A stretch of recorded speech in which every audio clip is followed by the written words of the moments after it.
it's time to sit back and relax with your favorite drink. And listen.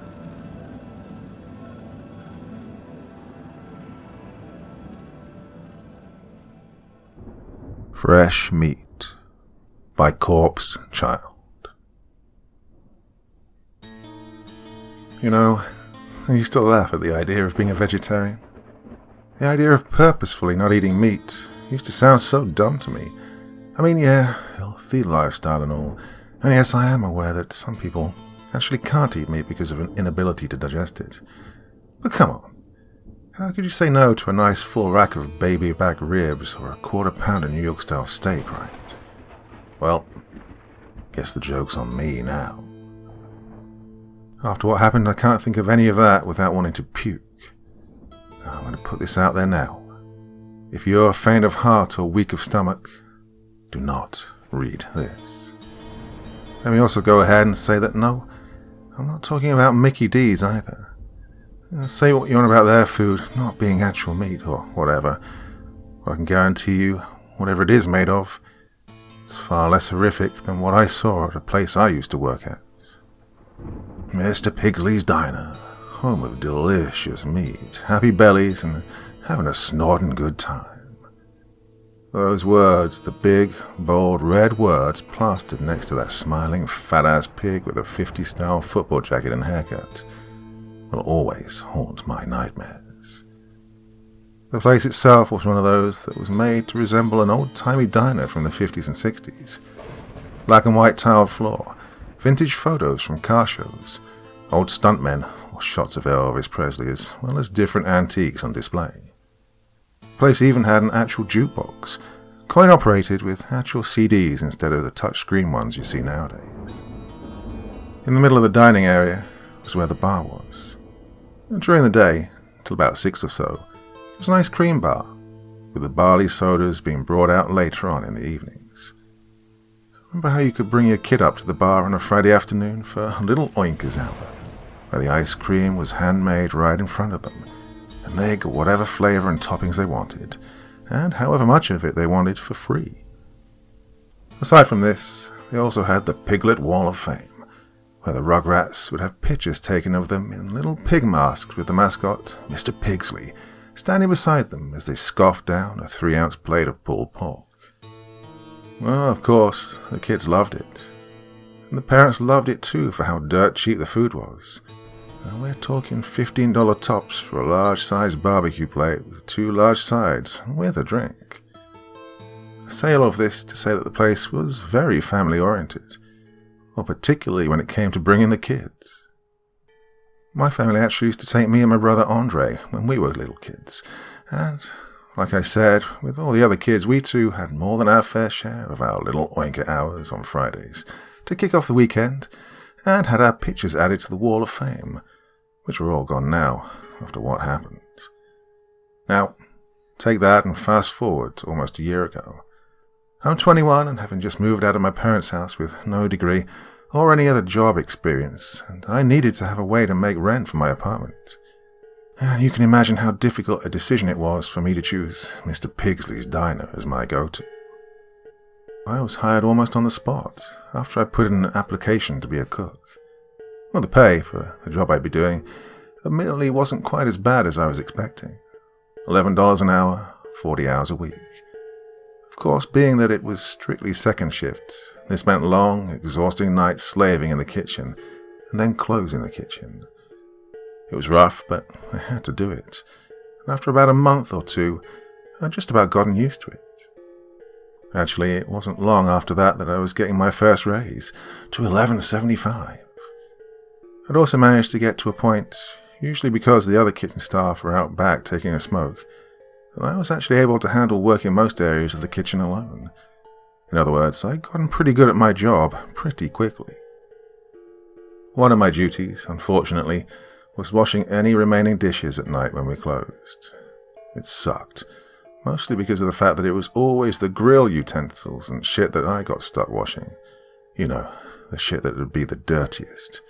And we had to wait until we were closed for the night to wash them. Because of this, and because the shift manager, Trish, usually dragged her feet with her part, making sure everything is done right, as well as the fact that closing shifts only had 2 people around to shut the place down for the night. We weren't usually getting out of there until about 1 or 1:30 in the morning every night. Well, it's because of this that things would take a weird turn. Funny enough, I almost didn't even notice it. It was a Friday night, which of course meant we'd been slammed all day with business, and I was beyond tired and ready to be done with the place for the night. I was in the sink room, located a little ways behind the kitchen and grill area, next to the freezer and dry stock, washing the dishes, well, as best I could anyway, while Trish finished up with the money. Since my phone was dead, I couldn't listen to music or podcasts while I washed the dishes like I usually did. And that's when I heard it. It was very faint, and again, I almost didn't hear it. It almost sounded like a faint groaning noise. But being exhausted and figuring that it was just the electrical hum of the freezer, I shook it off and continued. It was when I was just about finished with the dishes, though, that I heard it again. Louder this time. Listening a little harder, I noticed that it was indeed coming from the freezer. I pressed my ear to the door, and I could hear it much louder now. Concentrating, I thought I could hear the sounds of muffled sobbing from inside. I tried pulling the handle to open the freezer door, only to find it locked. Weird, I thought. Why is the freezer locked? I was never told before that the freezer was supposed to be locked at night. Maybe it's to keep the meat fresh. Keep everything cold. This didn't make much sense to me, but I ended up having to just go with it when I heard Trish calling for me, telling me she was ready to go home. I pretty much immediately forgot all about it until the next night, closing the kitchen when I heard it again. Like last time, the freezer door was locked, and inside I could hear a very faint sound like someone groaning. Well, it was louder this time, a lot louder. I also noticed this time that it seemed like it would randomly let out sharp bursts of crying or wailing. At one point, I thought I could hear a shrill sort of screaming noise as well. God, what the... Started knocking on the freezer door. Hey, hello, hey, is someone in there? Nothing. The only response was the continued groaning noises from the other side. I tried knocking again. Hey, what's going on? I spun around to see Trish standing behind me, looking confused. What the hell are you doing? Have you finished yet? Yeah. I looked at the freezer. Hey, is there any particular reason the freezer's locked? She cocked her eyebrow. What do you mean? I pulled the handle to demonstrate. Her eyes continued looking confused as she then tried to open it herself, with the same result. She said, resigning. That is weird. No, I don't know why the heck they'd have it like this. What's got you so worried about it, though? Well, I thought I could hear something, or somebody in there. What do you mean? She asked, looking even more confused now. I shrugged and chuckled nervously. I don't know, I just kept hearing these weird noises coming from in there. I pressed my ear to the door again, still hearing that faint groaning sound. Hey, do you hear it? Well, still looking skeptical, she then pressed her ear to the door. She stayed like this for a moment before shaking her head. Sounds the same it always has. At least, same as it has since I've been here. Well, this is an old place, though. The wiring in there must be on the fritz. You sure? I asked, cocking my own eyebrows in confusion. Because it sounds like someone's in there. Oh yeah, besides which, we can't get in anyways. Now, I don't know about you, but I'm kind of like to get out of here and go home before it's time to open the place back up. She held up her phone, reading almost 1:45 a.m. With that, I gave one last look at the freezer before turning and following Trish. But that night, I couldn't shrug it off like I'd done before. No matter how hard I tried, I couldn't stop imagining something or someone in the freezer. Moreover, I couldn't stop wondering about what that sound was. Now, obviously, I wasn't buying the whole, just the old 40 wiring crap. What the hell were they doing in there? Well, as it happened, the next day was when the owner, Mr. Pigley, would be in for one of his little routine visits. He'd usually come round once or twice a month, unannounced, and just sort of check in, make sure everyone's doing everything that needs to get done. Basically a sort of general inspection, One thing I noticed too was that one of the first things he always did was to check out the freezer. Naturally, I figured if anything was going on in there, he'd know, right? As well as this, we were actually slow, for the first time that week, by the way, which made it relatively easy for me to ask him about it first thing when he came in. "What do you mean?" he asked me, cocking his eyebrow like Trish did. "Well, the past 2 nights, sir, I've been hearing these weird noises coming from the freezer. Whenever I try to go check it out, though, it's always locked. Is it supposed to be?" He frowned. "What sort of noises?" "I don't really know, sir," I replied, admittedly feeling a bit awkward.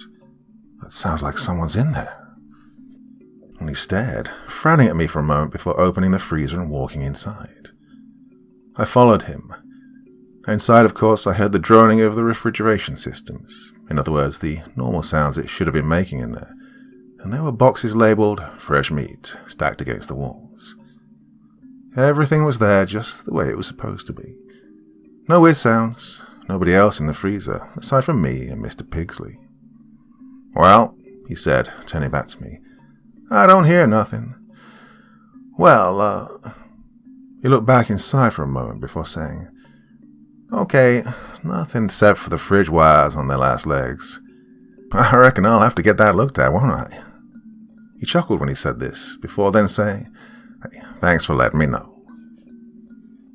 I stood for a moment, confused, before stammering, "Yes, sir, sure thing." I then felt the hand of Andy, one of the other grill hands, tap me on the shoulder, telling me I was needed back in the kitchen.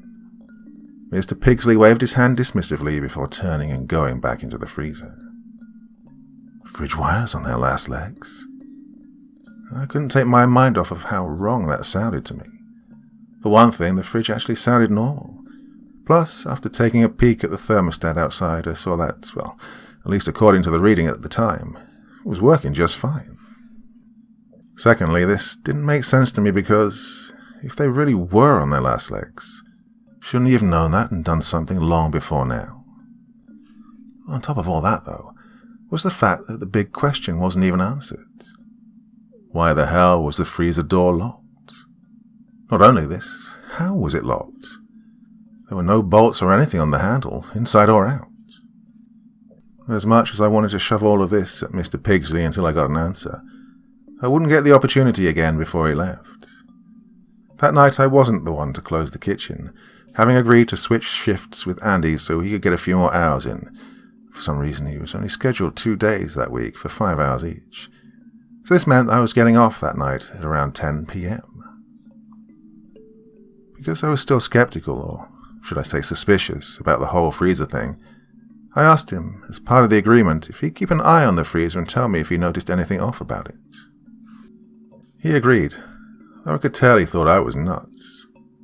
And so 10 o'clock rolled around, and I was punching the clock, but not before checking the freezer one last time. It was unlocked, and full of nothing but frozen food. I was heading out back to my car when I heard a rustling sound coming from the dumpster. Looking over, I could see the lid pushing up, like something was trying to get out. I was about to brush it off as probably just raccoons or maybe a couple of stray cats, when I heard what sounded like snorting. What the f...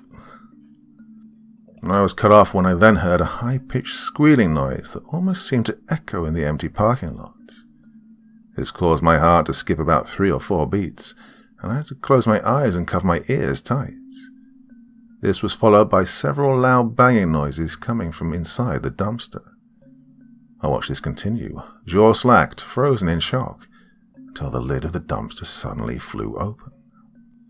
For a brief moment, I saw what looked like 2 pig ears slowly emerge from the dumpster, followed by 2 dark, empty, marble-looking eyes glinting into the streetlights.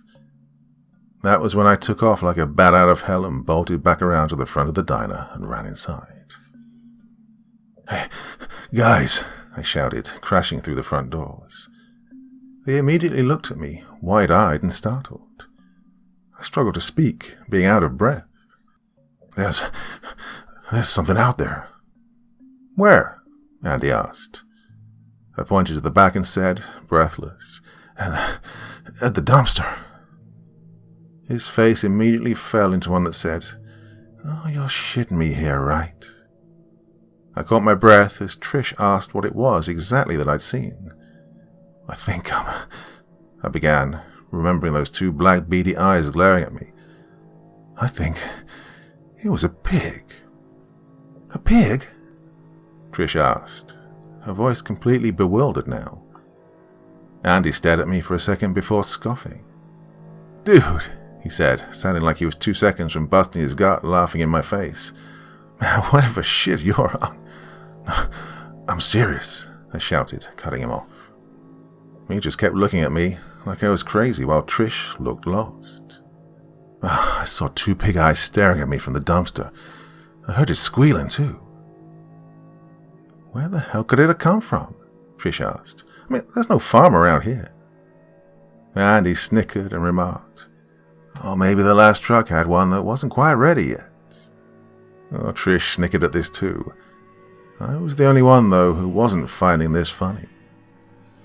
"Oh, damn it, Andy. I'm not screwing around here. I saw a giant pig staring at me in the dumpster." But he just snickered again. "Ah, it was a giant pig." He then made a surprised face and turned to Trish, saying, "Hear that, Trish? A mean old monster pig is going to get us, eh? Oh!" I curled my hand into a fist, clenching my teeth. I was getting really agitated really quickly. Before I could do or say anything, though, I heard something coming from the back behind the kitchen, near the freezer. "What?" Trish asked, noticing my attention towards the back of the diner. I shushed her before starting towards the freezer. "Listen," I whispered. It sounded like something big was dragging its feet across the floor. "You hear that?" I watched Trish and Andy cup their ears. Listening closer, I could also hear the sound of someone's muffled bawling in the distance, sounding like their mouth was covered or taped over. I watched as Trish seemed to take notice. "What the hell is that?" she asked, turning now to look towards the back like I was. Andy just looked at the both of us, confused. "Now you two, Trish. What are you guys going on?" He stopped when he heard the sound of the freezer door opening. Now his eyes were wide. "What the fuck? Who's back there?"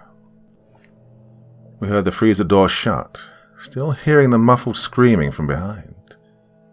Andy started towards the back when I shot out my hand, stopping him. "Wait. What if it's some maniac with a gun or something?" And he just pushed past me towards the back. I followed after him, with Trish joining behind me. The sounds from the freezer were louder now, shrill, like someone was being tortured.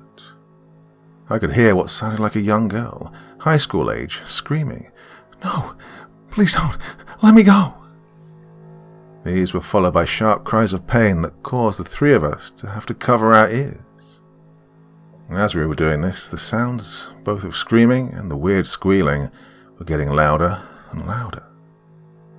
I began imagining the thing on the other side to be some sort of mutant behemoth pig monster, like Andy had said, with huge muscular arms and gigantic tusks that impaled me like a kebab. Finally, Andy ran and got the emergency fire extinguisher and used it to batter the door until we heard something fall to the ground, crashing on the other side before shoving the door open. In front of the door was a bunch of the fresh meat boxes that had apparently been propped against the door to keep it shut. Now knocked over onto the floor of the freezer, I saw a few of them had broken open, scattering red, meaty, bloody chunks all across the floor of the freezer. Just for a brief second, I looked closely at a pile of the stuff, and that was all it took to make me start to retch. There, spilling out of the box, was what looked to be a large intestine, coiling out from the severed legs of what looked to be a small child, possibly even an infant. Almost on cue, the smell of a dead body flooded my nose instantly, further causing my stomach to turn over on itself. I wasn't the only one struggling to keep from spilling their stomach either, after seeing this. Andy had to cover his mouth and turn away. To her credit, funnily enough, given how she always claimed to hate scary movies in the past when I talked about them, Trish was the only one who wasn't affected by this, at least not as much as me and Andy. She took the lead and went inside. It took another second of pulling ourselves together before me and Andy could follow her, though. Inside, we could all hear the sounds of screaming and pigs squealing from the far end of the freezer. Slowly, the three of us made our way towards the back, towards this sound. Despite what I said earlier about Trish being the most strong-stomached out of the three of us, what she saw next made her vomit right there in the freezer where she stood. There, in the middle of the floor, was a young girl. Couldn't have been a day over 17. Pinned to the floor, naked, and on top of her was a giant, hairy, overweight gorilla of a man, wearing what looked like one of those pigs' masks you'd see from Party City on Halloween. The Pigman stopped, as he must have heard Trish, and reared up from the girl before turning to look at us. For a second, we all just stood there, me and Trish both speechless with horror, while Andy was the first to speak. "Who are you? What the fuck are you doing?" Whatever, just stood snorting angrily, like he was rearing up to charge at Andy. Trish ran over to try and help the girl, when she was snatched by the throat and hurled into a stack of meat boxes behind her. I ran to help her up, while Andy charged towards the Pigman. Just like Trish, Andy was caught by the throat before being forced to the ground.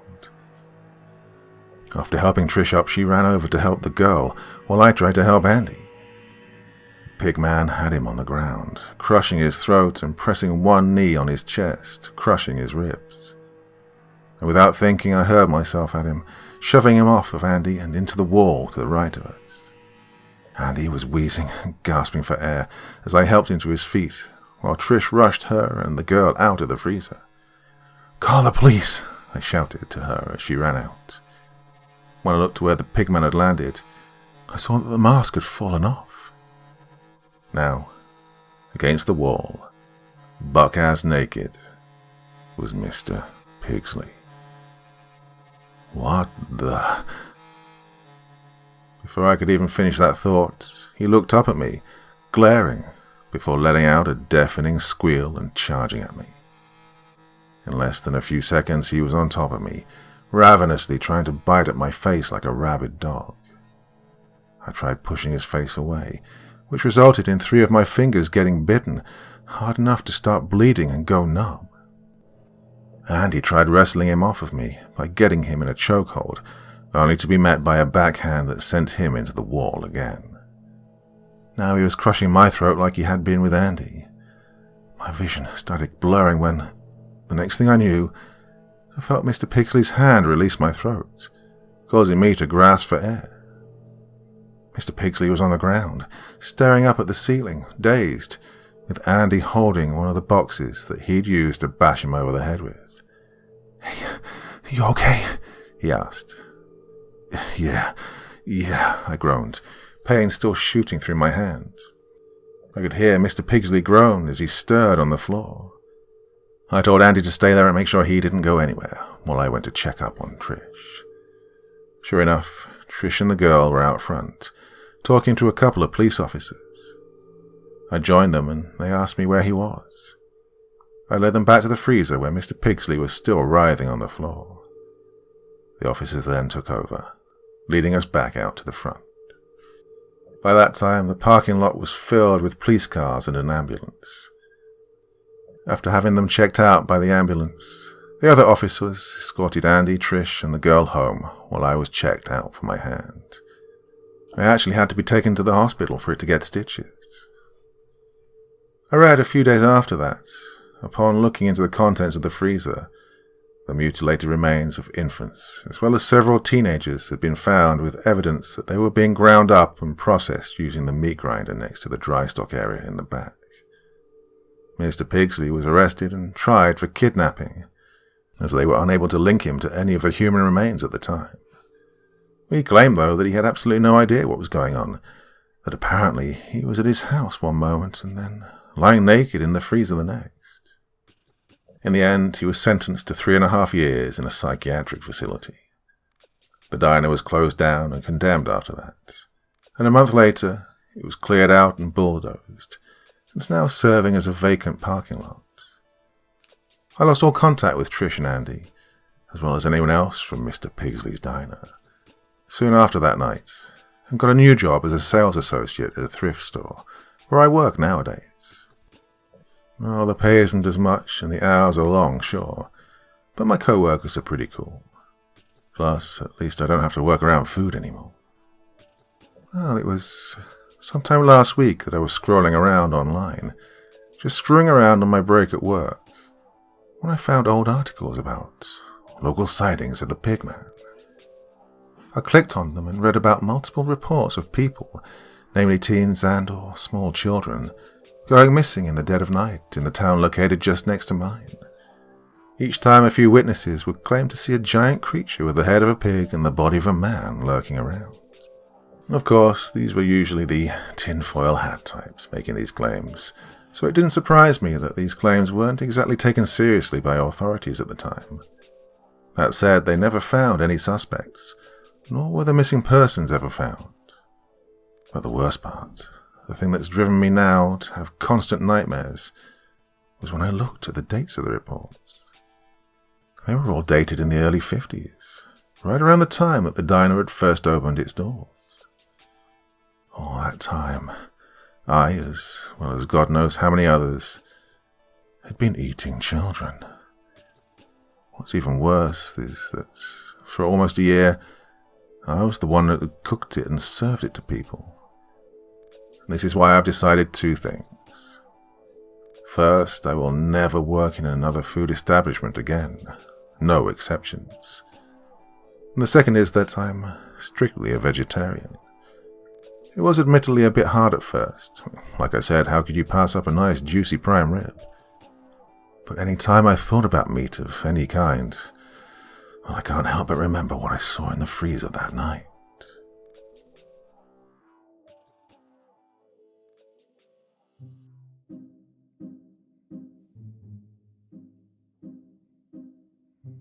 So here we are, my dear friends, March 2024. Oh my God, I've been doing this for 8 years now. It hardly seems possible, to be honest with you.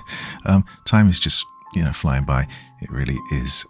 So yeah, beginning of March, and it's officially not winter anymore. My neighbours have been out cutting their lawns and doing some gardening. So yes, summer is coming, as far as I'm concerned.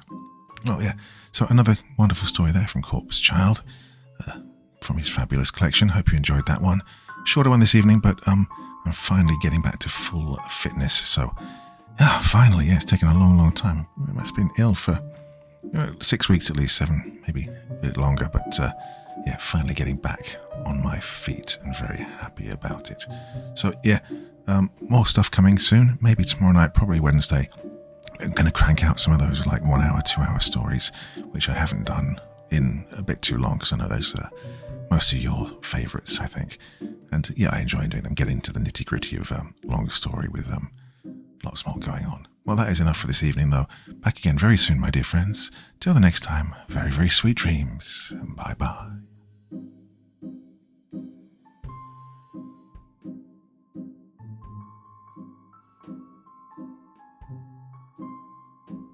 Thank you so much for taking the time to listen to this story today. Really means a lot to me and to the author of the story, of course.